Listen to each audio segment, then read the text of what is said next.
Well, howdy, y'all. This is Market Explainer. We are the business news podcast. If you're turning into us for the first time, my name is Danny. I'm joined always by the intern, Big Man, sitting right over there. I am not the intern. And for all of you out there watching, we know that we are using a different platform to do this meeting this podcast between the two of us. So if the quality isn't up to our standards, we apologize. We're working on it. It is, as always, as all podcasts, a work in progress. I don't apologize for anything. So that's his apology, not mine. He doesn't represent Market Explainer. And you wonder why you're the one that gets the complaints all the time. Right. But go ahead. He's apologizing in an individual capacity, not in a corporate capacity. Gotcha. Before we jump into our first story, I want to let you guys know you can go to patreon.com/Market Explainer. Mm-hmm. We're going to be rolling out some exclusive content over there. We're going to be, I think a Big Man doesn't know this, but we're going to take some of those personality tests.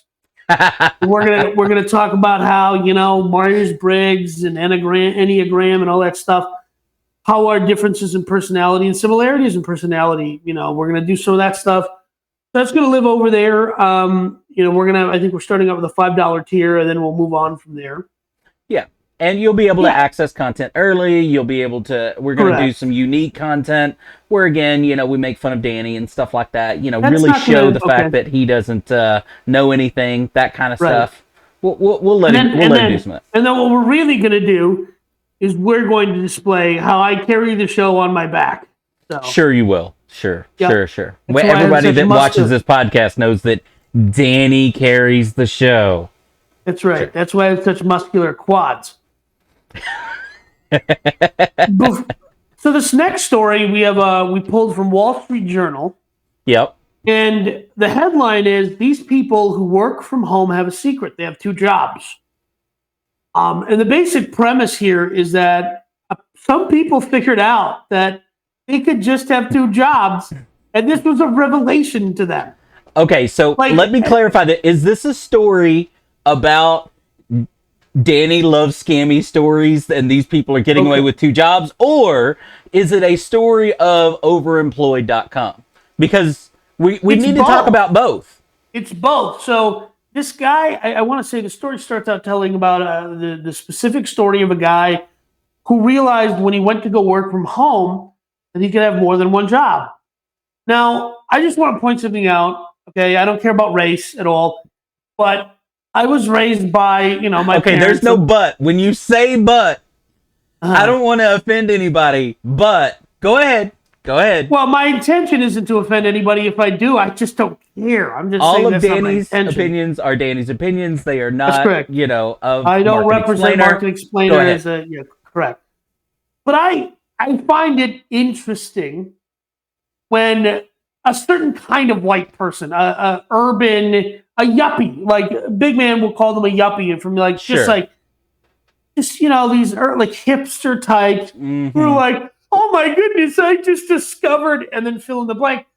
Because my mom was always like this home remedies type person, and now it's all the rage of take supplements and vitamins and all use honey instead of antibiotic.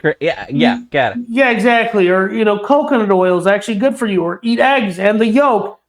And my mom was always like, why would anybody use Crisco or margarine? Use real butter. It's healthy for you. Right. Now that's all so fashionable. But the people who embrace it like we just discovered. It's like we discovered America. Okay. Right. Yeah. You didn't discover Artisan cheese. Okay. No. Yes.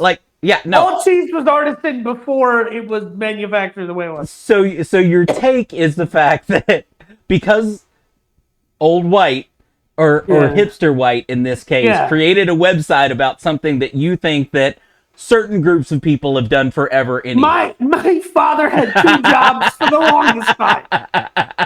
My father used to, before working from home was a thing, my dad had a fancy printer, he had all this stuff. He would come home from his one job, he would say hello to the kids, say hello to my mother, and then he would go downstairs and go to work at his other job. And that's the immigrant story of my family. That's how he paid for things like for us to go to college, and we have a nice My parents have a nice big house. That's how we afforded those things. It was with another job. Well, look, there's a difference between having a lot of people have 2 or 3 jobs. When I was young, I had 3 jobs. You know, there were days that I didn't sleep. I worked 24/7 because I went from job to job. There's a difference between having 3 jobs and what they're referring to here. What they're referring to here and what you said, and which is why I said Danny's drawn to scammy stories. We all know this. Is they're talking about people have figured out that now that they're at home working from home, that to do what is asked of them, right? To do what is asked of them of most people that work at home does not necessarily take 40 hours a week. And if I'm not going to use 40 hours a week, why don't I take 20 of those 40 and do a second job that the first job doesn't know about? We're not going to tell them that I'm using their company time to double dip into another time. So that the theory is of this, overemployed, is that I'm taking the same amount of time that one job is paying me to do 2 jobs because you technically can, right? That's why I say this is more about the website. And here's the deal. Not only are they like telling you, hey, this is something, but let me read you the disclaimer of overemployed at the bottom of the website. Disclaimer. Overemployed exists to thought-provoke and enable community discussion. Your decisions are yours alone, and we are in no way responsible for your actions. You alone determine the right path for your career and financial decisions.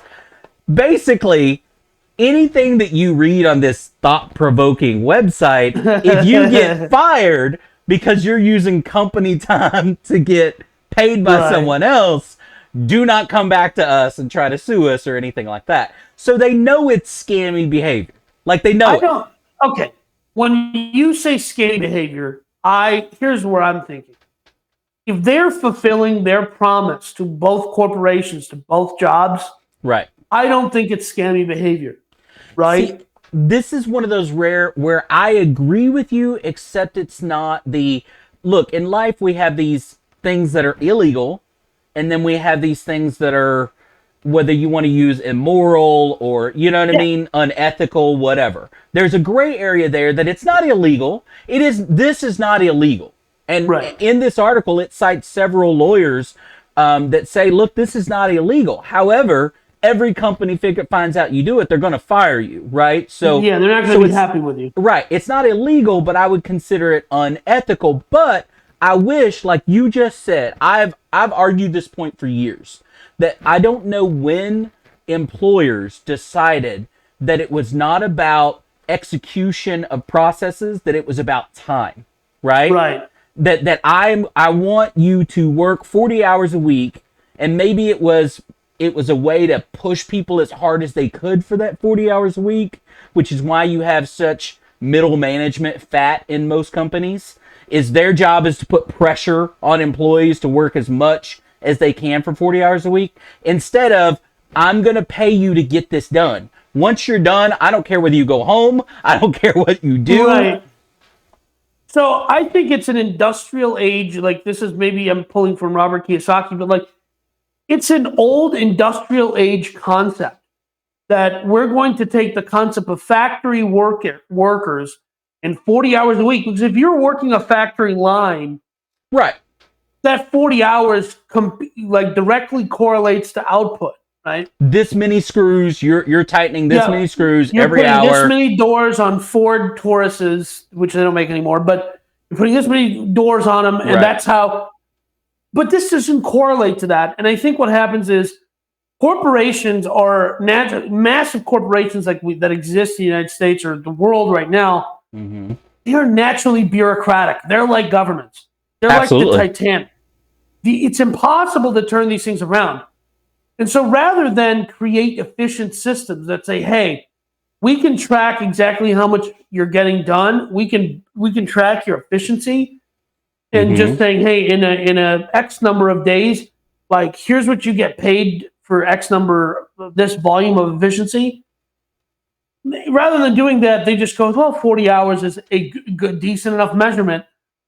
And I think what's going to happen in the coming years is because people are working from home, they're going to start figuring out how, Because right now we're having the argument in the marketplace about, well, we want you to come back to the office, but there's for a lot of reasons. Guess what's happening in the world today? That's not happening either. A lot of major employers have already pushed to 2022. Even the ones that were saying, hey, come back, come back, come back. We have what's going on in the world right now. Everybody knows what's going on in the world right now. And companies now that we're pulling are now going, all right, we get it, we get it. And enough of them have outs in their leases that say, hey, we can downsize our office space. Right, I don't know how Sam Zell is doing. He's the country's largest owner of office space. What a bummer for that guy. But, it's got to be a rough go right now. So what they're doing here is so there was a guy, I want to say maybe 5 or 6 years ago, that got caught. Indian guy. I want to say he was Indian. I'm not sure, but he had taken 4 contracts, and he oversaw them as he outsourced them. So he took the jobs. I remember that. But again, I thought good for him. Like, if the job was getting done and they were, because that was part of the article, is his bosses were happy until they found out he was outsourcing. He was doing his job. Right. So, and here's the thing. This is that article, that's a lot of what I do as an entrepreneur. My main company, Real Mark Agency. I oversee people as they outsource things. I know how to get things done, but I oversee someone else as they do it. Because I can watch 20 people do 20 projects in the amount of time it takes me to do one. Right. So, but I'm saying where Big Man is saying it's schemy and skeevy is they're kind of promising that there's a imaginary clause in their contract, right? There's a belief that this is the only job you're going to have. And listen, I tell this to women all the time after they find out I have more than one girlfriend.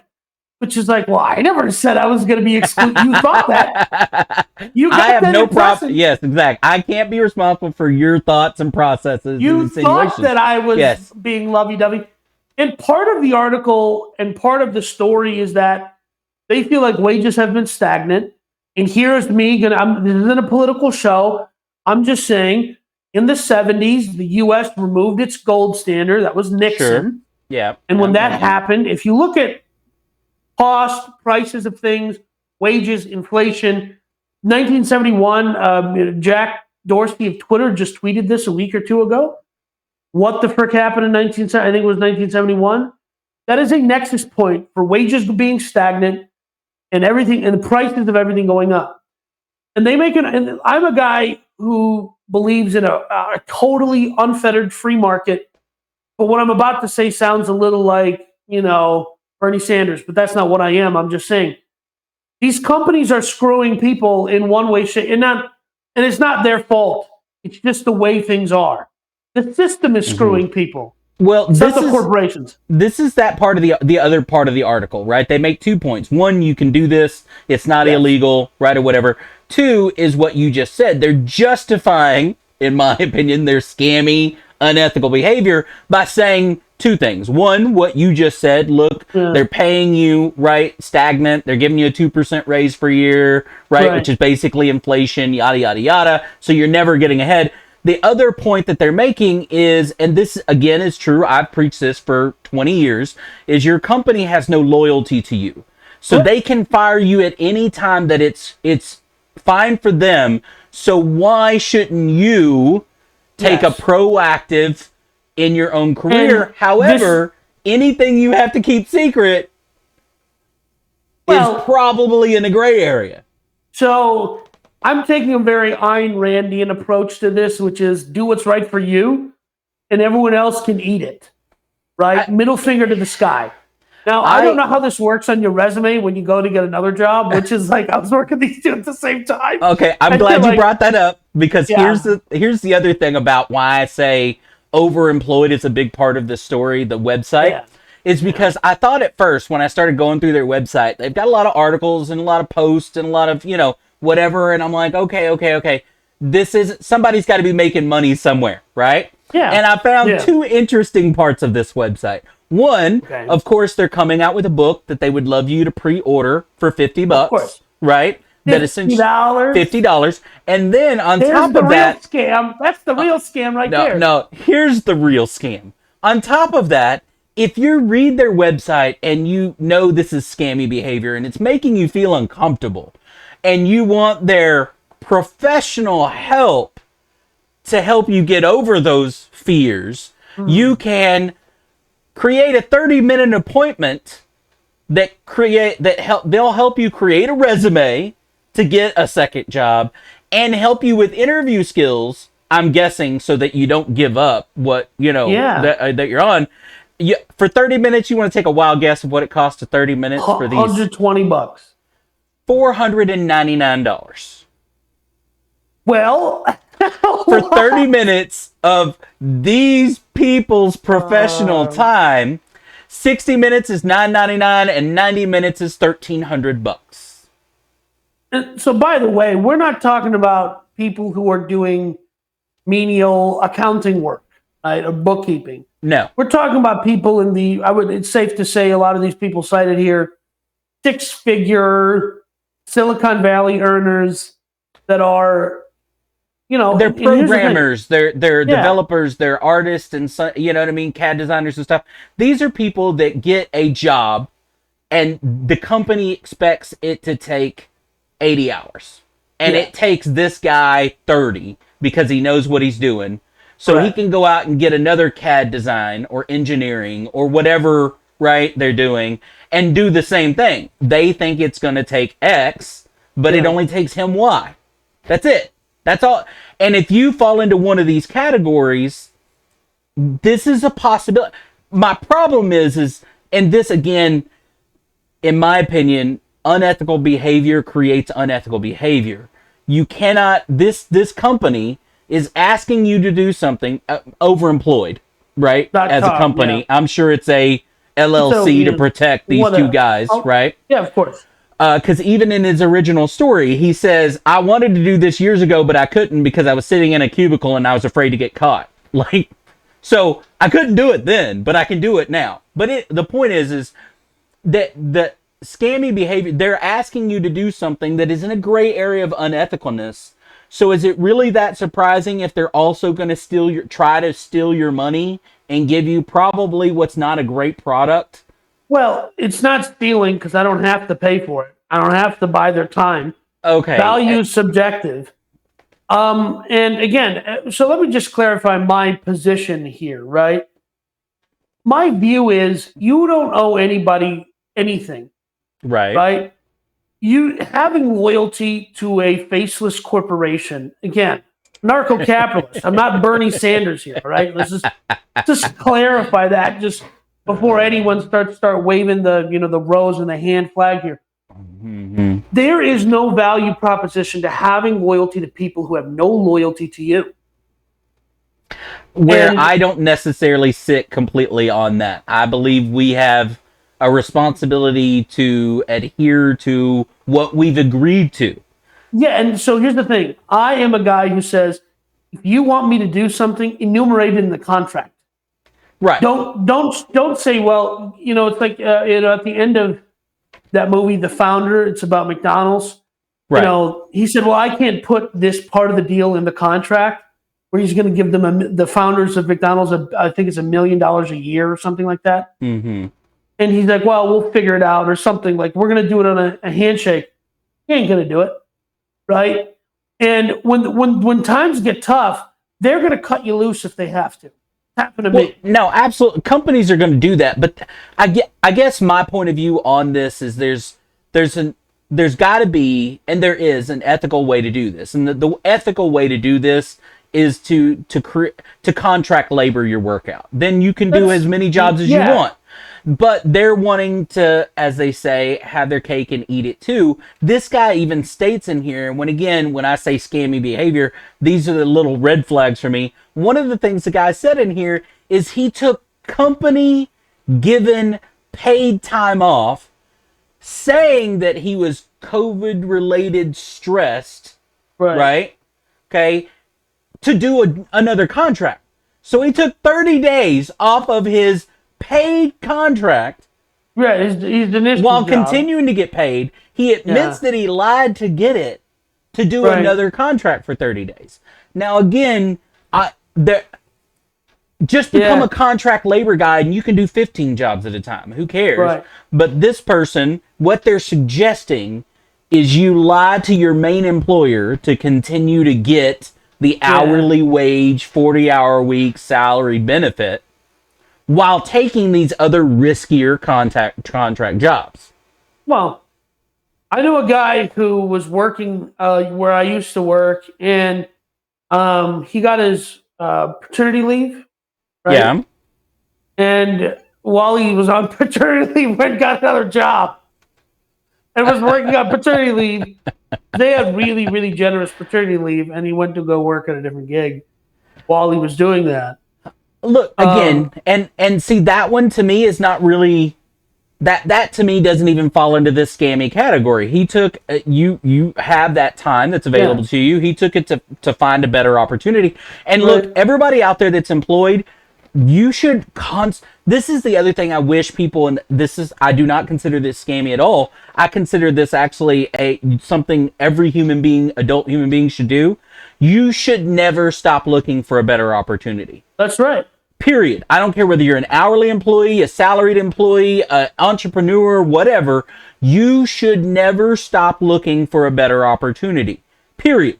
You should always. The problem is people start like an hourly job or a salary job, and then they're like, no, this is what I do now. And until they're going to be fired or until they can't take it anymore, then they start looking for other employment. No, your responsibility to you and your family is a daily responsibility of looking for the next bigger, better opportunity. And when your mindset is like that, it changes how you look for work and it changes how you do your work. And what I don't think people factor in is that when you wait till you're burned out, or you wait till you're fired, or you wait till you have to quit, when you're changing jobs at that point, you're in a completely different headspace. You're irritated. Absolutely.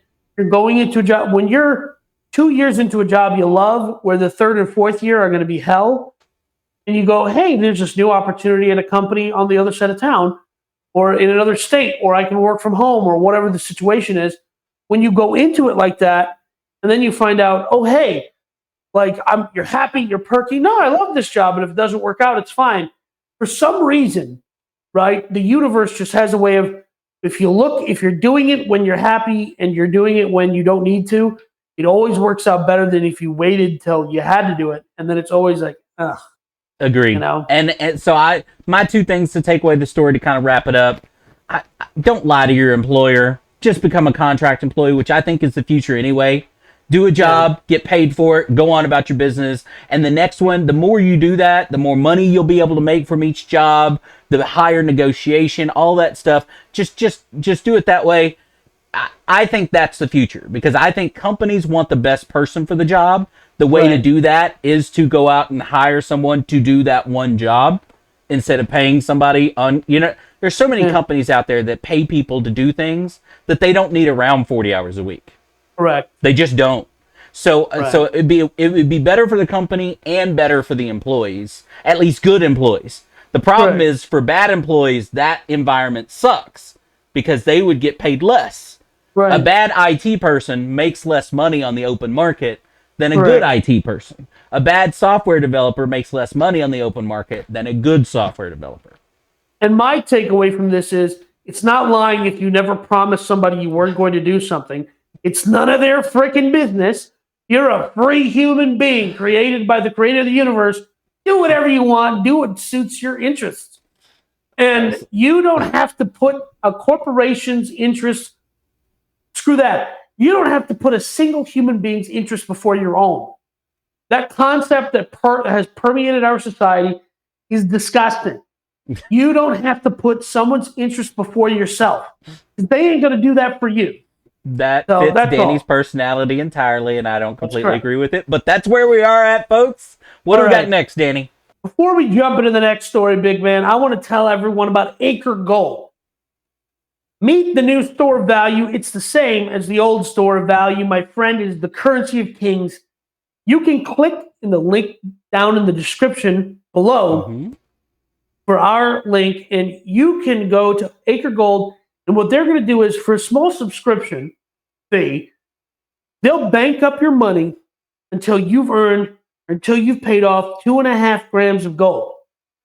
Now, gold is a great way to bar against things like inflation, and it is 2.5 grams is a perfect size. The beginning collector and the seasoned gold investor. Absolutely. Again, that is Acre Gold, and our link is down in the description. And our story just happens to correlate with the sponsor in so many ways. By the way, big man, I changed up the link, so it's a different story than what I initially put in there the other day.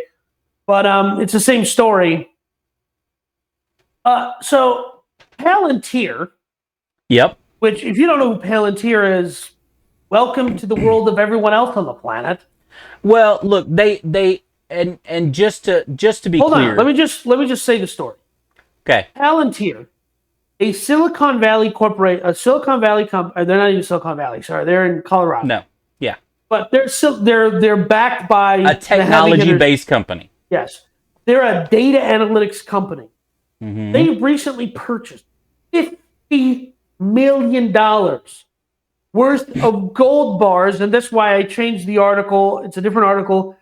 I like the headline of this one better. Palantir buys $50 million worth of gold bars to counter a black swan event. Is Danny right?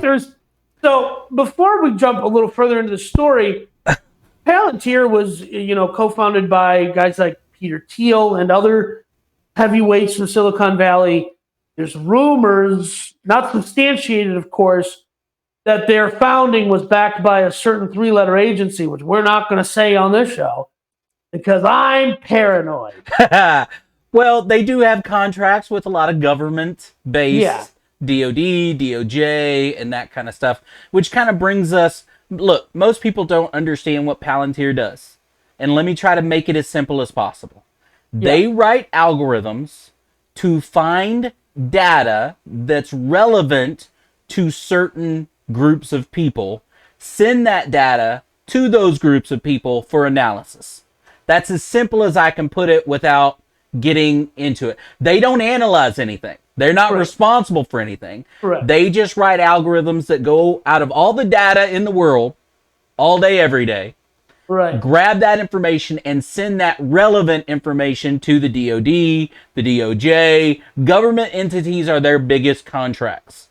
Now, why would a company that's biggest contracts is with the government take money and buy $50 million worth of gold? Now, here's the part that the biggest problem I have with this is actually not even the 50 million in gold. The fact is people that run companies like this, like Elon Musk, like Jeff Bezos, like Bill Gates, the people that run these big companies do whatever the hell they want to do for whatever reasons they have. They're human beings still. So why this guy that runs this company decided to do this is probably in his head, not real world information. But I digress. But, however, the problem that I have is this company was created in 2003 and has never had a profitable year.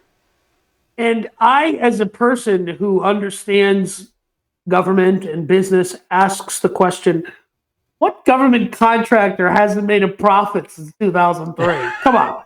There isn't a single one. Right? Well, and this especially a corporation that gathers data. They call themselves a data analytics firm, right? But as Big Man pointed out, they don't actually analyze any data. But the question I have is, how do you start in an industry in 2003 where the real nexus of that industry is 5 years or 10 years from then, right? Somewhere between 2009 and 2013 is when data analytics really starts to become a powerhouse in corporate America. So you're way ahead of the curve. Yes. And you're in the business and you survived this long. How do you survive all of these years, dang near 20 of them? Well, so here's, and this is the they went public last year. And here's the thing. That's why I think this company stinks. Okay? Well, But it doesn't stink in the sense that it sucks. Something smells over here. And I'm just saying, okay, I'm not saying, I'm just saying, if these people who have huge contracts with 3-letter agencies, which I will not name on the show, no. and if these people who have existed since 2003 have never turned a profit, explain that to me, when data analytics as a category only grew geometrically since then, and they were in the door first, and they say, man, there could be a black swan of it, so we need $50 million in gold bricks. What? I am not a conspiracy theory. Danny normally wears that hat. However, you're not a conspiracy theorist. I'm not a conspiracy theorist either. Yeah, whatever. Danny says Danny's a conspiracy theorist that says that, so you think he's not. Anyway, however, here's my point. How I look at things and I often question. So here's a company that has existed since 2003, never turned a profit, even though they live their corporate life on government contracts. That last year in September went public, used those funds that it raised by God knows who, from God knows who. Yes. They are now a debt-free company that still hasn't turned a profit. So they went public, used public money, whoever that came from, to pay off all of their debt, and still are not a profitable company. Now again, been around for almost 20 years. But big man, they do have $50 million in gold bricks. Well, but that's my point, is that they apparently now debt-free and $50 million, have $50 million to buy gold. And when I say buy gold, they bought gold bars. They didn't buy gold stocks. They didn't buy cryptocurrency. They didn't buy these things that exist on a screen that we all work in today's world. They didn't buy paper gold. No, they bought Fort Knox gold bars that they can move to their facility, wherever that may be, in Colorado. Gold bars. Okay? Yeah, so I'm not saying that they probably own part of a mountain and have a facility drilled into the side of a mountain. Okay? I'm not saying that they're a villain from a Bond movie, but I'm also saying, they share some characteristics with the villain from a Bond movie. We keep thinking Bezos is the Bond villain, but what's happening over at Palantir that you people haven't turned a profit? You're debt free. You got $50 million in gold bricks. Well, but I don't understand. Like, okay, so we talked about a story where, what was it? Elon Musk, right, invested in cryptocurrency, and when they came out and Tesla came out and they showed a profit, a big profit, 1 quarter from a cryptocurrency, right, from cryptocurrency transactions. And so is Palantir as a company thinking that that's what's going to happen here? Because really, when they bought this, gold has been at an all-time high for a while. I mean, last year it crossed 2,000, you know what I mean, dollars an ounce. It's been so they bought at all-time highs. It's down 7% this year. What is this guy? Is this guy just a nut job and somebody convinced him that, okay, buy gold because everything's going to happen? Or does he really think this is a massive investment? Because there's one thing about, okay, buying acre gold little by little, and over the next 5-10 years, it just consistently, goes up. So you're averaging, but it's different than what he did here, right? That's what I'm saying. So let's put my conspiracy tinfoil hat on for a second. What is the operation of this business? They gather that description you gave at the beginning of the segment. They gather data for their biggest clientele, which is governments. Right. Well, at some point in time, when you're gathering that volume of data, which is publicly available, so it's not like he's insider trading, or even though gold is not really something you can insider trade. You can't. Not gold bars like that. Yeah. Yeah, but I'm just saying, it doesn't stink like insider trading, right? Their company gathers data for not other corporations, but primarily governments. In the course of collecting that information, they don't analyze it, but I'm sure they parse it one way or another. And at some point they went, Because there's a lot of factors that led up. There's, in other world events in human history, the phrase, Black Swan event was coined by a professor named Nicholas Nassim Taleb. And he would refer to other situations that have happened in the United States. One in particular in 2001. We can't talk about those things. Right. And there are certain markers that led up to those events that the market was displaying. That doesn't mean that anybody knew anything. It just means that's what was happening. Right. And so before the 2008 crash, so all these markers, all these things going on in the marketplace. Maybe it's just, hey, before these 10 events that happened in human history, these things took place in the market, the dry goods index, this, and this. And those are taking place right now. So we need gold because there's going to be a who knows what. Right. But when I see a company that like this, with all of the things we just mentioned, and then they go do something like this where they didn't buy the paper.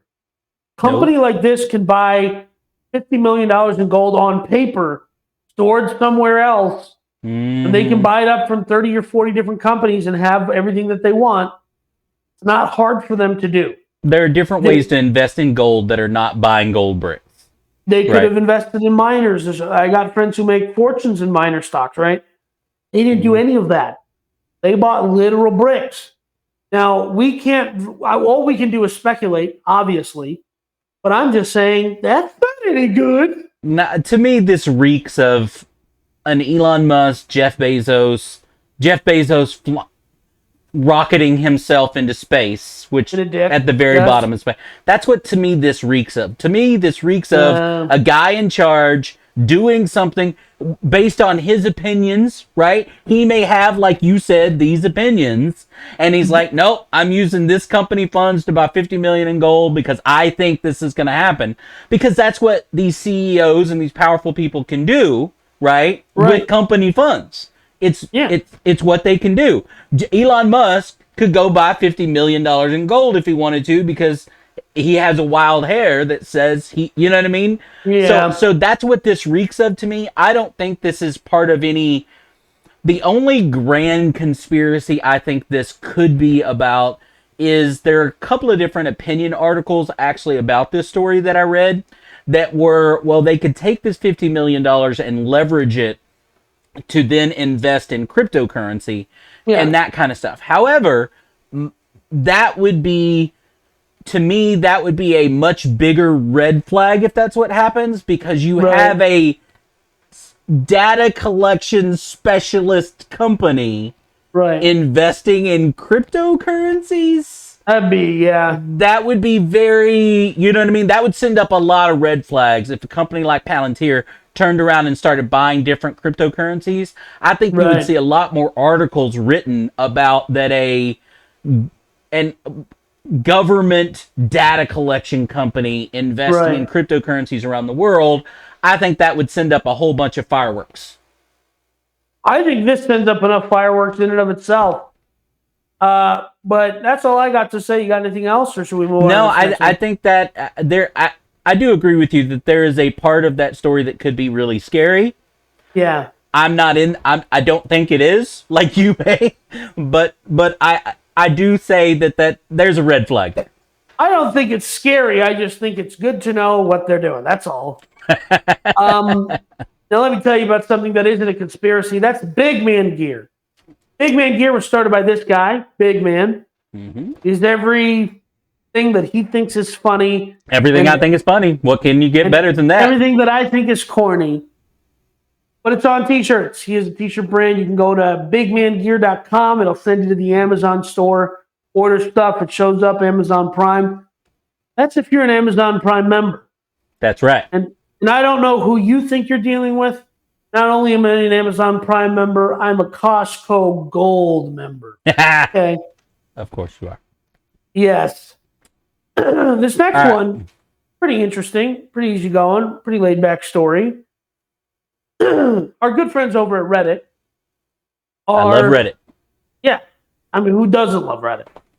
Our good friends over at Reddit, and there's a lot of apps that kind of do what this does, but they are going to create a TikTok type feed on the iOS app for Reddit. And so you can consume content like a maniac. Because, Reddit wasn't already a time stuck where you just fall down a rabbit hole. So I sent you this story because I think it has two things that are very important. There are a lot of companies out there, Facebook, Instagram, they're all trying to develop these TikTok type clones where you can very easily go from video to video, right? That kind of thing. Right. And that kind of stuff. I think what is different, and the reason I thought this story was worth talking about, is because Reddit has something that I don't think Facebook and Instagram and these other platforms have. And that is, I think Reddit has proven that its base is so much wider than a Facebook, so much wider. And when I say wider, I mean more diverse. All over the world and stuff like that. I think their base is way more loyal than an Instagram or a Facebook or whatever. People will use these other platforms. They always come back to Reddit. I mean, get down into any comment section of any subreddit and you see the loyalty. These people come back and back and back and comment and engage and whatever. And they talk about these other platforms on Reddit, right? So that kind of loyalty gives them a real shot at taking on something like a TikTok. Now, the problem comes in is, and the biggest question mark currently, this is only available on iOS. It's not currently available on Android if you have an Android. They started with iOS. You can actually... You can actually get to it when you go to your actual Reddit app page. There's going to be a little video button next to the search bar at the top. That's how you get to it, right? It's all in beta stage right now. You may not actually have access to it, even if you do have Apple, but that's where they're starting. They're rolling it out slowly like anybody should. The problem, and I don't say it's a problem, I'm just saying when you get technology people and something new rolls out, people start asking questions. Like on TikTok, we all know that they have an algorithm that decides based on what you viewed the most, you'll probably like this. It's called the For You page, right? However, every time that Reddit has been currently asked by 3 different journal companies out there, how are you deciding what people see, where these videos are coming from, Reddit has politely declined to respond. Well, I mean, the subheading of this article that we pulled up from The Verge is that it's going to be from some subreddits that you follow and some that you don't. And it's going to be a collection of videos from those subreddits. I think that the entire techverse saw how addicting TikTok is and realized if they can't figure out how to glue people to their phone, to their website or their app, they're going to lose because the wide world of things that are on TikTok blow my mind. And I don't even have TikTok, right? I see things that are gathered from TikTok and then put on Instagram or YouTube or something. And I think that like companies like Reddit, and Reddit is one of those companies that has really had staying power, unlike other apps, unlike other services, unlike other websites. Reddit's been around for a while. And in the last year and subsequently dealing in the kind of political, social realm, they've had some unhappiness or some whatever. And they've lost some audience for that reason. And so I think they need to do something to kind of keep staying relevant. And here's why I think this is, it's just stupid enough to work, right? But what Reddit did differently that made it interesting was you could build your own, you could go build a community of people. Right. And I think the more they get away from that initial mission, because Reddit is really the only business, the only site that really does that effectively and well, the more they get away from that mission, the more doomed they are. I think this is on that mission, and here's why I think that way. Because if I can take, and I think this is where Reddit, if I'm right, this is not only very opportunistic, but on that, going back to a core value, because I can take, if I can get you on and look, TikTok is ADD, you know what I mean?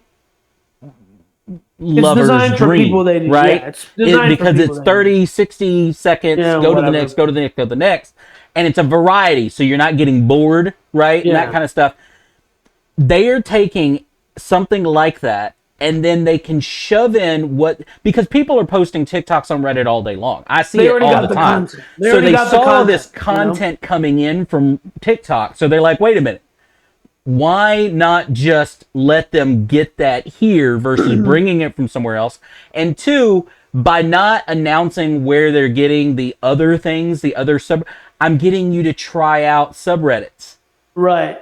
So I'm getting you, if I can get enough videos of let's say you subscribe to the movies Reddit. If I can get you enough videos from a television subreddit, which is adjacent to what you already subscribe to, maybe you go and subscribe to that as well. So I think if they do it intelligently from an algorithm standpoint, they can shove in enough like subreddits to what you're already onto and then increase your engagement. Right. And if there's one regret that I have in my life, it's that I didn't get more into Reddit in like 2007. No, I agree completely. But the comments... There's so many waves that I missed as an entrepreneur, as a content creator, because Reddit was on the wave first, and I caught it late. And there's a lot of stuff AMC, the whole Wall Street Bets thing at the beginning of this year, all came from Reddit. I mean, Reddit was on who's the big the stock guy, Kramer, or you know, like Reddit made its way into him, right? That's so he had to sit down and talk about it, which I'm sure chapped his ass that he's got to sit down and talk about. Which makes me happy for some reason. Right. Because I'm a nobody's on Reddit, right? Making a stock go up and this kind of stuff. So I'm sure he had a whole lot of fun with that. But that's the power of when you have a loyal fan base, an interactive fan base, right? And that kind of stuff. And if you've never been to Reddit, it's just reddit.com. Go there now and do yourself a favor. Much like if you are a TikTok user or whatever, some of the gold that is in it is in the comments section.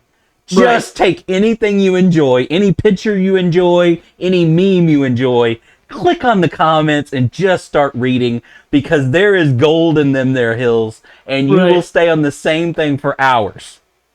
Yeah, and in many ways it's 4chan for normies, so that's interesting. 4chan people say that, but I was never a big fan of 4chan. I was always on Team Reddit.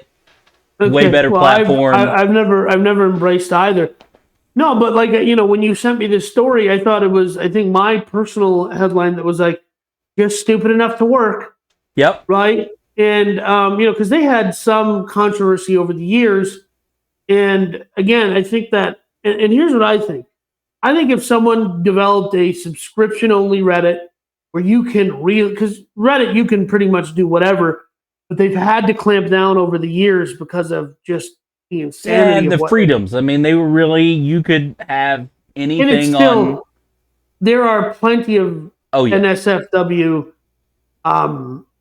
subreddits. I remember somebody who he had connected his Facebook account to his Reddit. I don't remember exactly how he did it or what happened. But he was he was following a bunch of dirty subreddits, and it kept popping up in his Facebook feed. Yeah. And I was like, hey, guy, I think you're going to lose your job as a youth pastor at church. I think you're going to lose that job. Well, he did. There's entire YouTube channels, and I'm talking about YouTube channels with millions of subscribers that are nothing but automated channels that take the top 10 business subreddit things and read them out loud, so you don't have to read them or talk about them or whatever. I mean, it is that popular. It is that people have shown, at least right now in the last 5 to 10 years, that they crave more content from Reddit. Right? Because it's a system that's based on up and down votes, right? Yeah. It gets into your timeline because it's been upvoted a certain amount of time. And it buries the stuff that gets downvoted based on the users. So if it gets to you, it means it's relevant to you and it's been upvoted for you with people like you.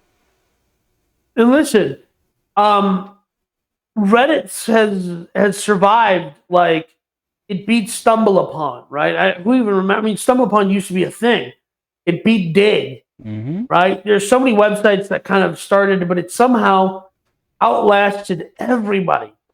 Yep. And you have to appreciate its ability to do that without really, unlike Facebook, unlike other places, without really shifting its core business, which is their subreddits.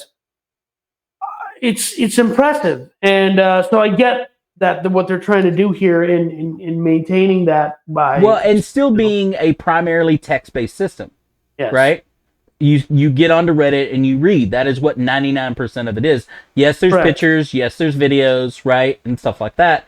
But its primary business is the interaction, the comments between users, right, and whatever it is. That's where it is. And let me tell you something.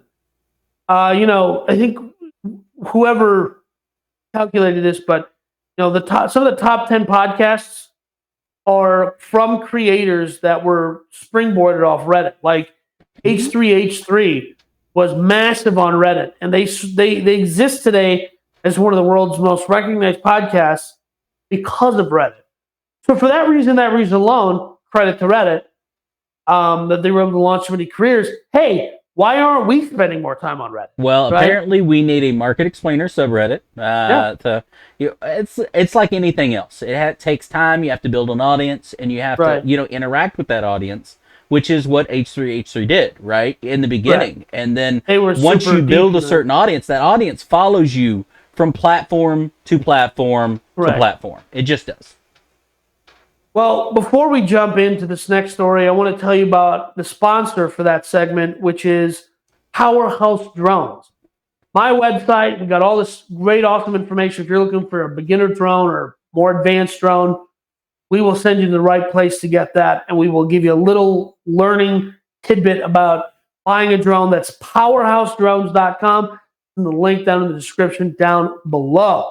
Very nice. So this next story, I think, did you send this to me? I think you said you got your 50% of this week's show is big man, which is a wild statistic. Boston Beer, which is a company, Boston Beer. It is. And PepsiCo, which owns Mountain Dew, they're doing a collaboration. And they're going to make Mountain Dew beer because Four Loko wasn't a match, right? So, well, it's not a beer. It's a it's a White Claw-esque seltzer, alcoholic seltzer, right? Yeah, it's a hard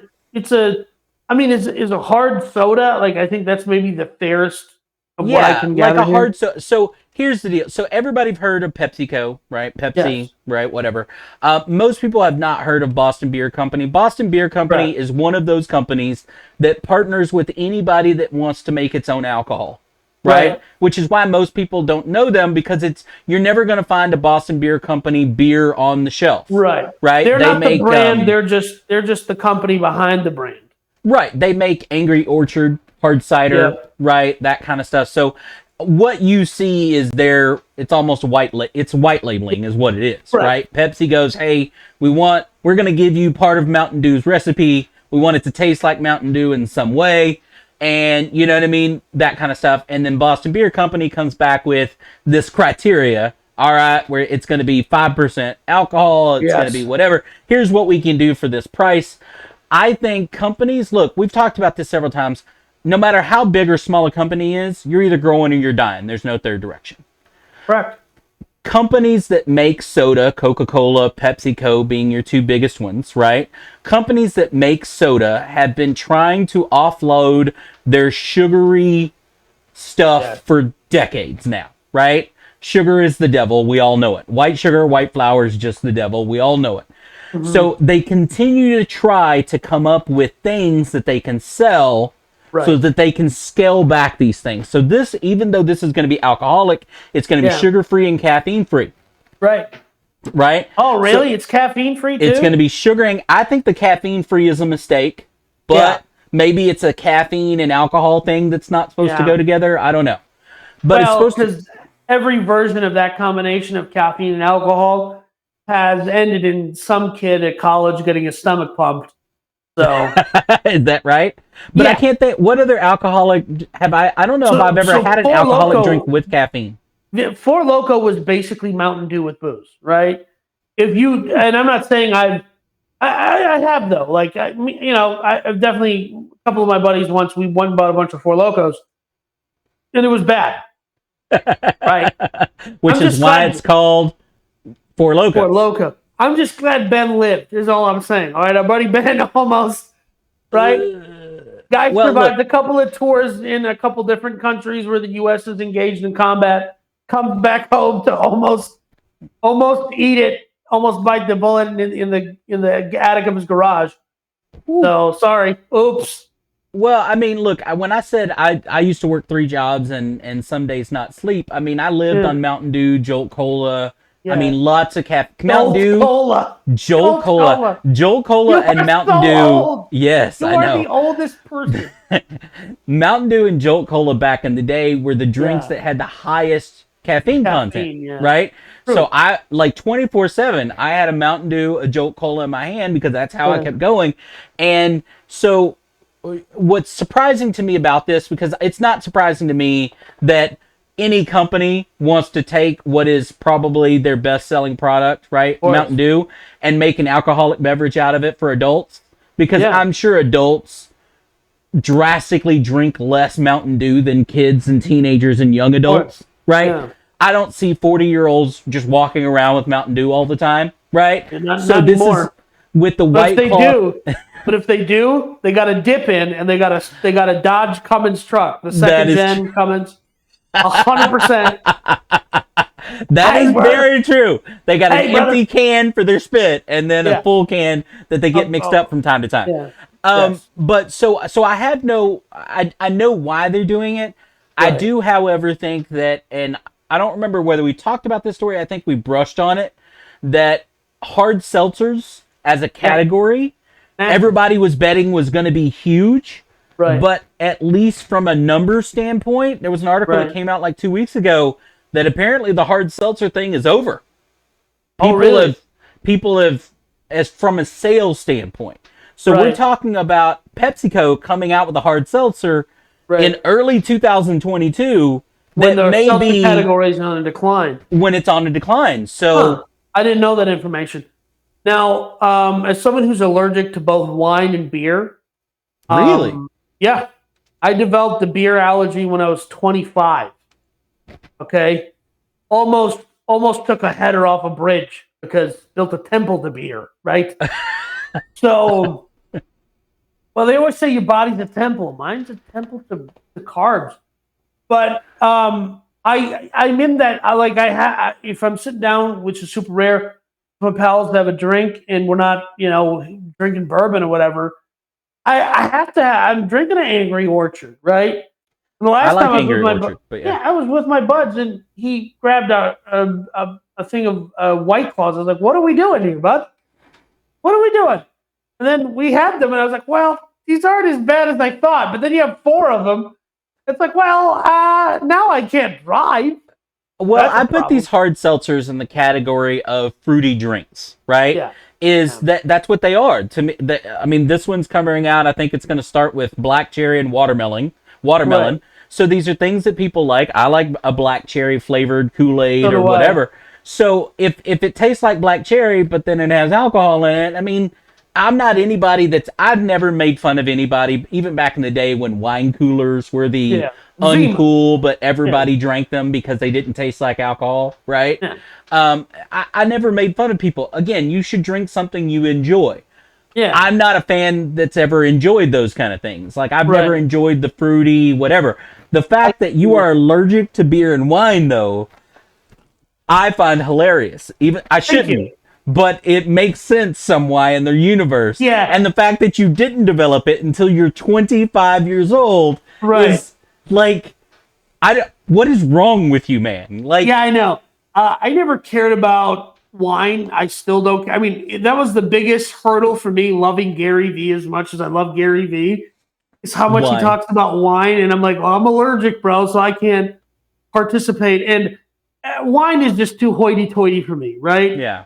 I'm somewhere in between, like a blue collar, like aw shucks kind of guy. But sometimes have taste that's a little too exquisite for that kind of vibe. But listen, I just think that first of all, I didn't realize Pepsi owned Mountain Dew. That's a bombshell for me. I knew, of course, I figured it was a Coca-Cola product. And in this CNBC article, which will be in the description, I also didn't know this. Coca-Cola is creating a Topo Chico hard seltzer. I did see that, and that is interesting because there are a lot of Topo Chico like loyalists out there. Yes. Like, I know we're in Texas. Yeah.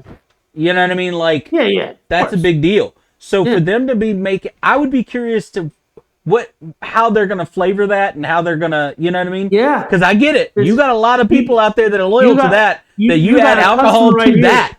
Yes. Done. Lots of sales. You got a customer right here. Okay. LaCroix or LaCroix is for criminals. The only people who drink LaCroix are Canadians, and they're all criminals. They're gross. Okay. I hate LaCroix. LaCroix is from the neighboring. Is not bad. Yes, it's not bad. That's not true. I'm just saying there's a certain country in the subcontinent of India, which I think all they drink is LaCroix. And I think they recently had a little change in government over there. So I'm kidding. But I just think that, what you said was correct. And, we're going to wrap up here. But the fact that they are using the Mountain Dew brand, because PepsiCo has access to plenty of brands, right? And using Mountain Dew, I think what they're trying to do is nostalgia. Right, because I've never tried a White Claw. Right. I have no desire to try a White Claw. It's not in my wheelhouse. However, I will try a Mountain Dew seltzer. Yeah, because what are you going to do? Join a sorority? What are you, rushing a sorority? You're drinking a White Claw? Which is exactly my point. Like, that's my point entirely.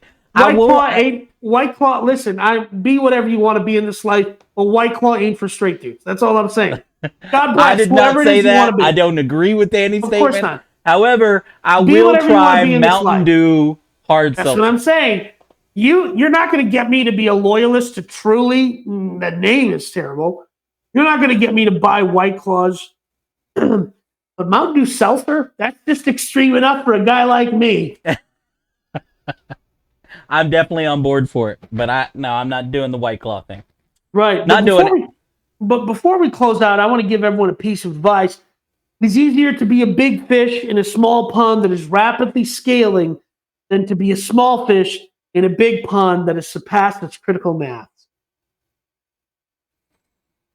I think I get dumber at the end of every episode with your comments, but whatever. Is the word of advice to our lovely audience. It's not advice. It is. We'll see you next time, folks. The pond is rapidly scaling. Get out of here.